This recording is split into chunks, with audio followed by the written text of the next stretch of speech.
Here's how you can easily use your windshield wipers. Now, they're located on the steering wheel, just on the right-hand side, like so. In doing so, you can actually see, I'm going to start with the auto section, show you about the rear, how to spray it. And even if you do want to do manual, you can do that as well. But starting with auto, you can see that the auto arrow lines up with these settings right here.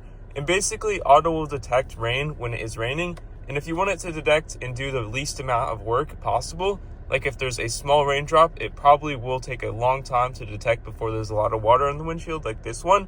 Or if you want it to be super sensitive, you can actually turn it up all the way so that the least amount of rain makes it activate no matter what.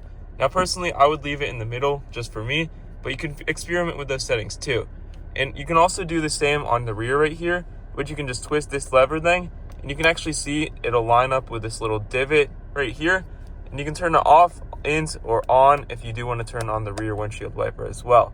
And if you do want to turn on the windshield wipers, you can actually just pull this thing up like so. And the higher up you pull it, the more intense that the windshield wipers will go, like they're going on right now. And you can push it down all the way and then just pull it up just one if you want it to be on auto. If you want to spray it, you also pull it towards you. You can see it's pull it towards you, sprays like that. And yeah, if you found this helpful, please leave a like, and yeah, just crank this up all the way if you do want maximum speed, and crank this up all the way if you want really, really maximum speed. But yeah, that's all you need to do to use your windshield wipers, and push it all the way down to turn them off.